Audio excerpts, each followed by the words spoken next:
And that group became Nonviolent Action Group. It was a combination of Howard students, core members, and people from the community.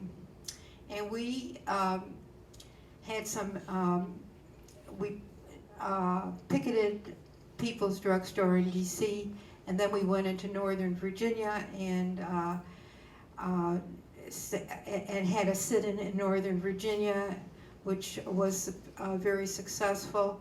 But what brought out a lot of the Southern radicals against desegregation, and there was a lot of attempts to harass us while we were sitting in there. And that was when we first encountered some support from the press, where the press would be coming in and standing behind the counter where we were sitting, and as people were trying to throw things at us or do something to us violent to us or touch us, they would raise their cameras. And as they would raise their cameras, people would stop doing what they were doing, which was, really, really helpful, because the police, although they were there, they would be standing outside or were not supportive of us. They were supportive of the people who were harassing us and would allow them to do it. Okay, now the Freedom Rides started, and Hank went down and was on one of the buses that got bombed. And we decided, our group was called Nonviolent Action Group. We decided we would send some people down, and a number of people volunteered. I should say we didn't decide, a number of people volunteered. And then a core member came up and asked me if I would go down too, if I would go down also, because there was only one white woman there, and it would be good if another white person, another white woman could accompany her. And I said, oh, well, I wasn't really that interested in going, but I thought, well, I really should. I really should. And so I did. I really had a philosophy of my own of, I read a lot about Gandhi when I was in my teens, and had become,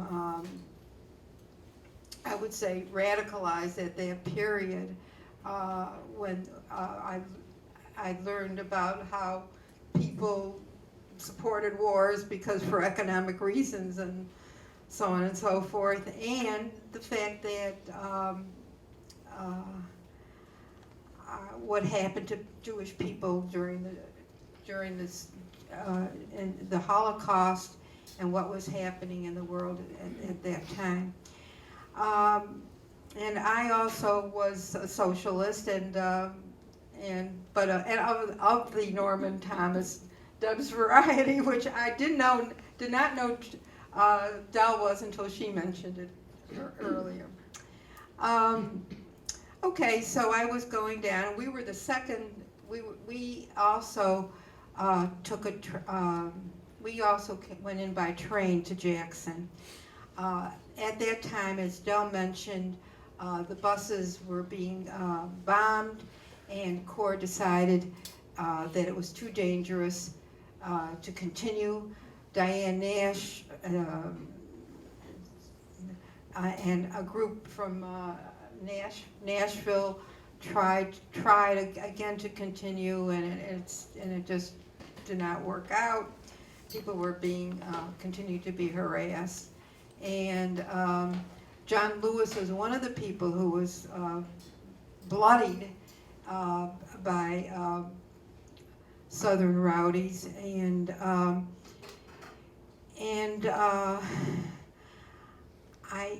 when I went by bus, when I went down to, we flew to New Orleans, and from New Orleans we took the train into Jackson. Okay. When we went into the train. I had a different experience than Del. We were the second group going in on by train into Jackson, and the reason, one of the reasons I was given that we were there in train was that the governor wanted to be able, did not want the federal government to interfere, and did not want to have any problems along the way till people got to Jackson, and intended to jail us in Jackson. So when we went down by train, there was nobody at the different stops, but lines of police or state police with their guns out of their holsters some places, and in the holsters with their hand on the gun in their holsters in other places. They would be lining the railroad tracks when we came into each city or town. And I had another different experience. The person I was sitting next to in the train, and it turned out, I don't know, we just boarded the train and we took a seat. It was one of the people I was close to in the picket lines and a nonviolent action committee was Gwendolyn Green, and who was black, and we were teaming up. We decided we would team up and do the social action together. But the rest of the group were in a different part of the train, and we didn't know where they were. But we just sat, and we were together, and black and white. And the whole point of this whole thing was to integrate public transportation and test this rule and force the federal government to enforce the law regarding this. And so we were perfectly happy doing this. And then we got off at Jackson. And when we got off at Jackson, it was a different story. And there was a lot of rowdies around, and but I was at a part of the train. I didn't see them. Other people saw them. We came up at a part of a train that there was almost no one there, and we didn't know exactly what to do, but we decided just to walk towards the train station. And a nice black young man came forth to me, and well dressed in a suit, and he looked like a teenager, but I knew he wasn't. And he came up and he said, "Helene Wilson." My previous name was Wilson.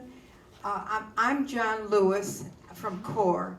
I wanted to let you know that we're here to look after you. You know that we were here to look after you. And he held out his hand, and I shook his hand, and I was terrified when I got off the bus. I was really, I was just, my mind went blank. And the minute he touched my hand, all this terror just left me. It just disappeared. And I was able to go with Gwen, and we went and sat down, and we just sat down in a park. First we had a drink of water from the public water fountain, which said white only.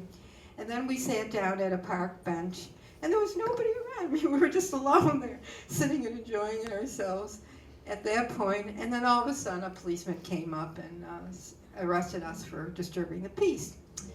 And then we were, we were really disturbing everything. Anyhow, we went, then we were jailed, and the first jail was the city jail, the Hines County Jail, which was as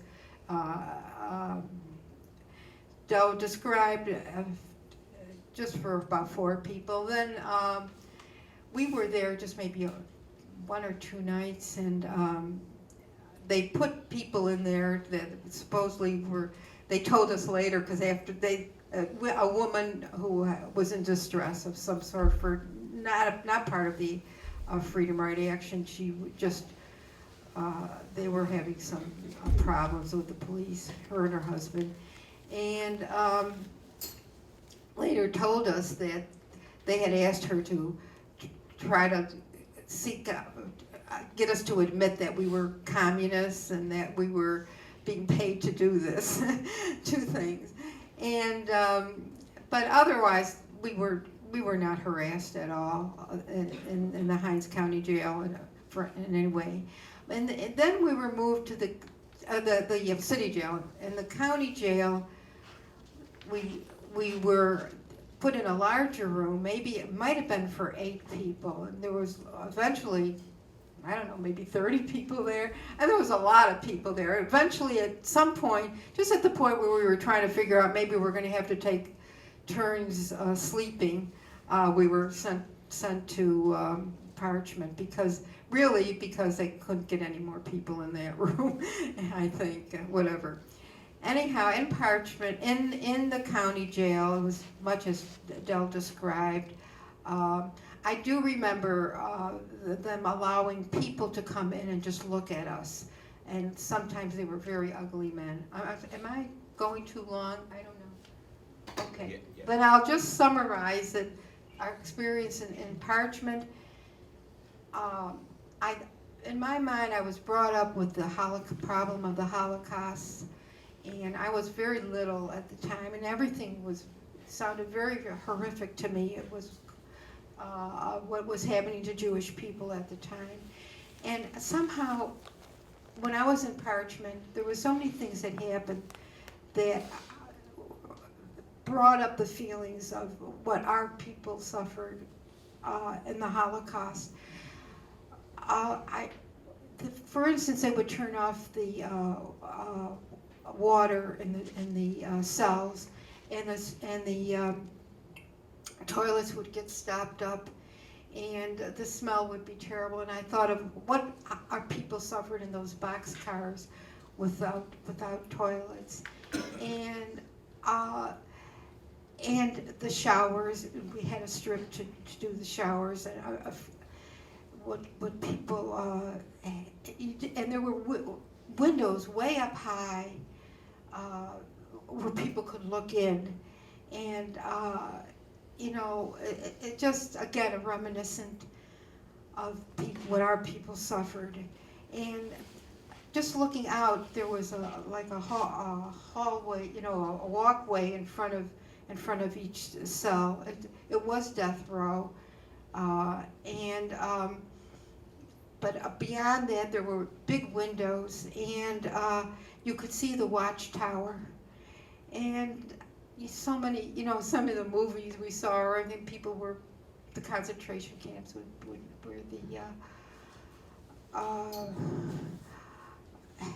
the people being constantly reminded that they were under lock and key, and people could kill them at any moment.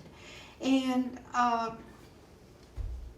they also did some just really nasty things, like they would withhold salt from cereal, or hot cereal, and you really didn't feel like eating it, or dump a lot of pepper in, and nobody could eat it. You just couldn't eat it. It was just overdone. Okay, those were the difficult things that happened, and a lot of the things that Del said, also wonderful things happened. The camaraderie among people, the dance, the singing in Parchment. And one other really difficult thing happened in Parchment, however, I just want to mention, and that is somebody was electrocuted during that period. And you could hear the mournful singing of people,